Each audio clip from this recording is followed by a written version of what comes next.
thank you all very much. I want to thank Marlene for those very kind introductory words, and Gary, Senator Simpson. The only regret I have about serving as minority leader is that I was taken off the back row where Gary, Colin Benini, and I used to have a very good time plotting how we could actually try to slow down the destruction of the state of Delaware. But those are very kind words, and he is a great friend of mine. And Judge Lee, Governor Bill Lee, this is going to be a lot of fun. We're going to have a lot of fun, and we're going to take it to him, and we're going to try to bring the state of Delaware back.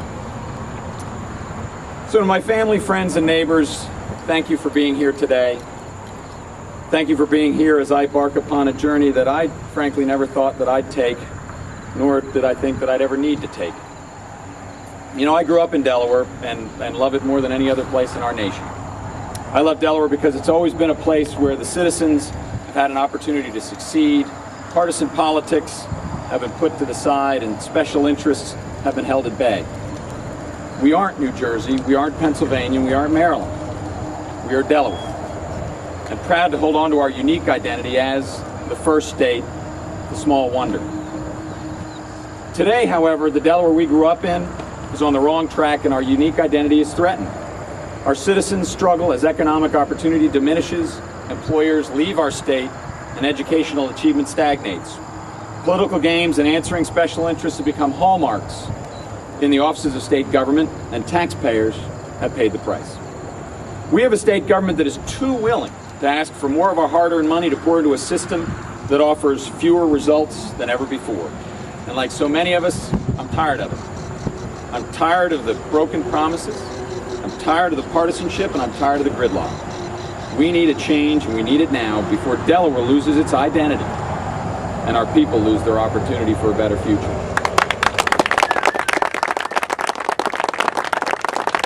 And that's why, after much thought and consultation with my family, who were here, my wife Bonnie, Will, Stephanie, and my niece Courtney in the back with Spotty. So after much consultation with my family, I am asking for the chance to be your next Lieutenant Governor.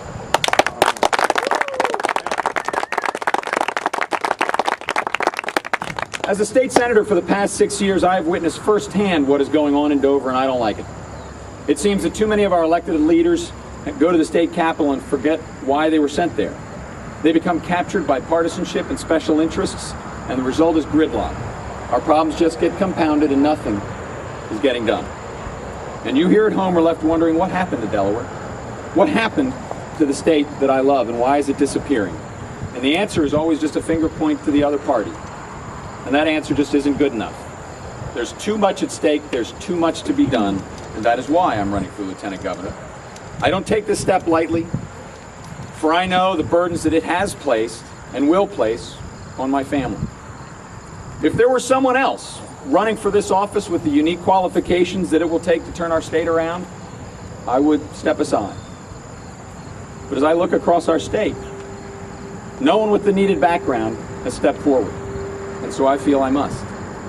Because I can bring a perspective to our state that is sorely missing.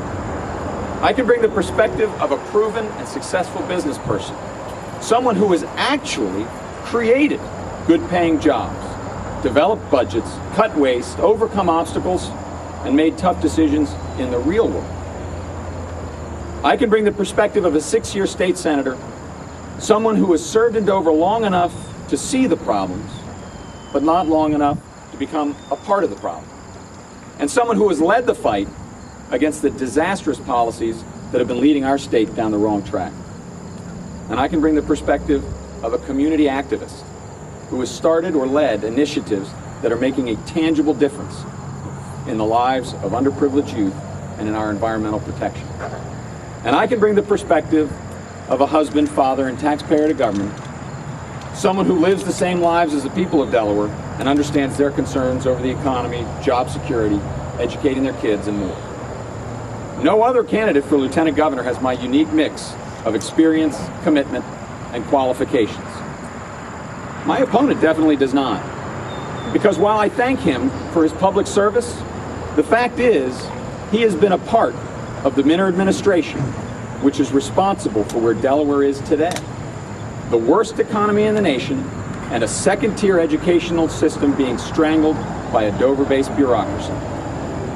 Delaware is at a crossroads. The challenges we face today as a state are greater than any we have faced in a generation. And this calls for people to step forward who have unique qualifications and an innovative vision to create new solutions to those challenges. We can continue down that same path, that same failed path, or we can choose a different direction. We can choose a direction where our problems are addressed head-on, our economy is strong and new jobs coming to the state, and our schools, the envy of the nation.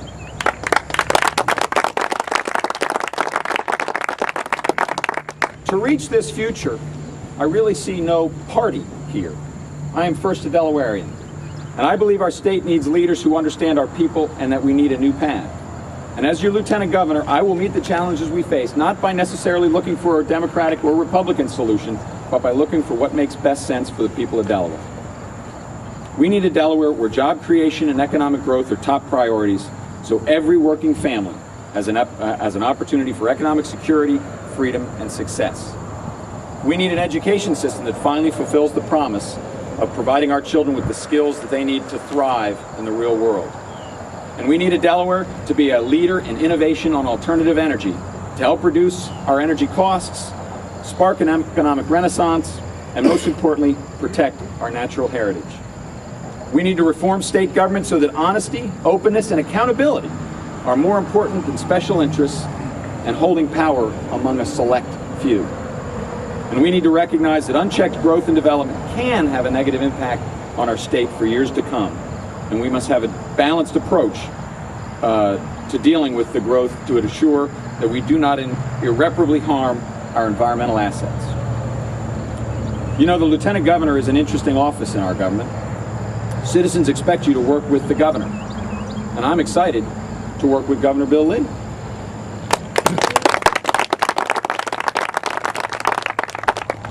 And that loyalty, as Lieutenant Governor, only goes so far. And I will not blindly follow for partisan political purposes. Instead, I will speak out as an independent voice, just as I have spoken out in the state Senate for the last 6 years against proposals or for proposals that are either Republican or Democrat. And to be an independent voice, a voice that is loyal to seniors, children, and working families, is much more important than any political party. In the times when I offer my dissent, I know I will look Bill in the eye, and we'll have a good, open, honest, transparent discussion about what is best for our citizens and our state. Because it is often in our disagreements and our debates when the best ideas, the best solutions are found. So I stand here today and I ask for your support as a successful businessman with a unique real-world experience and skills to turn around our economy. I ask for your support as a proven legislator who stood strong for the principles that we know put our families first. And I ask for your support as a husband and a father concerned with the education we give our children today and the future we leave for them for tomorrow. And I ask for your support as someone willing to put aside partisan politics to be an independent voice in the Lieutenant Governor's office, bringing balance to state government to achieve real-world solutions for us all. Please join me as we put Delaware back on track and make our state better than ever before. Thank you, and God bless you.